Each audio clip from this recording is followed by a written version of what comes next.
आज मैं आपको एक ऐसी सी क्रिएचर के बारे में बताने जा रहा हूँ जिसकी शंका आज भी बनी हुई है कि वो समुद्र की गहराइयों में हो सकता है। इसका साइज का कंपैरिजन आज से हजारों साल पहले मेगलोडॉन से भी किया जा सकता है। रिसर्चर्स का ये मानना है कि ये मेगलोडॉन से भी ज्यादा खतरनाक और साइज में उससे बहुत ही ज्यादा बड़ा था, जिसे नाम दिया गया द ब्लूप। क्या हकीकत है इस क्रिएचर की और क्यों हमें आज भी इंटरनेट के हर एक पन्ने पे, हर एक कोने में इसे देखने को मिलता है। तो आइए जानते हैं हकीकत द ब्लूप की। ये बात होती है 1997 की, जब अमेरिका के साइंटिस्ट NOAA, जिसे नेशनल ओशियानिक एटमॉस्फेरिक एडमिनिस्ट्रेटिव के नाम से जाना जाता है, उन्होंने डीप सी के रिसर्च के दौरान अजीब सी चीजें नोटिस की।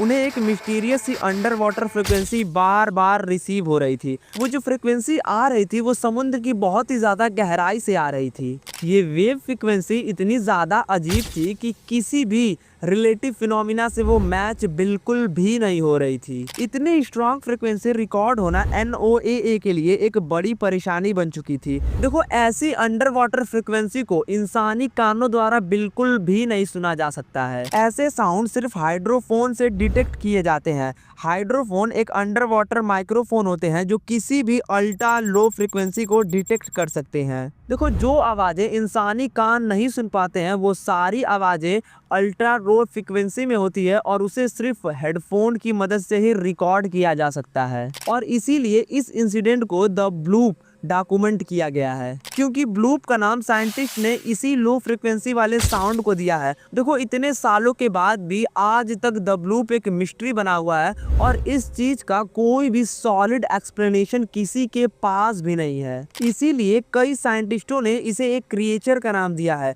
जो समुद्र की गहराइयों में छुपा हुआ है। देखो, आज 2024 आ चुका है, बहुत सारी एडवांस टेक्नोलॉजी हमारे पास है, लेकिन इसके बाद भी हम इस चीज को एक्सप्लेन करने में पूरी तरीके से नाकाम है कि एक्चुअली वो साउंड वेव थी तो थी किस चीज की। मेनली जो साइंटिस्ट हैं वो ये कहते हैं कि ये साउंड धरती से प्रोड्यूस हो रही है।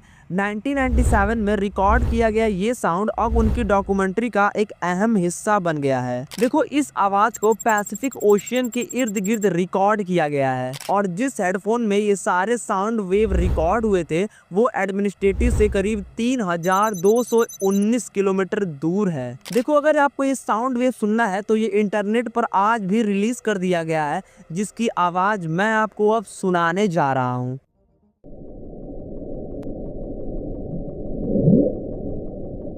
इस साउंड को हम तक सुनना पॉसिबल हो पाया है सिर्फ कॉन्फ़िगरेशन करके लो फ्रीक्वेंसी के कारण। सबसे पहले जब इस आवाज़ को रिकॉर्ड किया गया था तो उसको एम्पलीफाई किया गया, जिससे कि हम इंसान अपने नॉर्मल कानों से इस आवाज़ को सुन सके।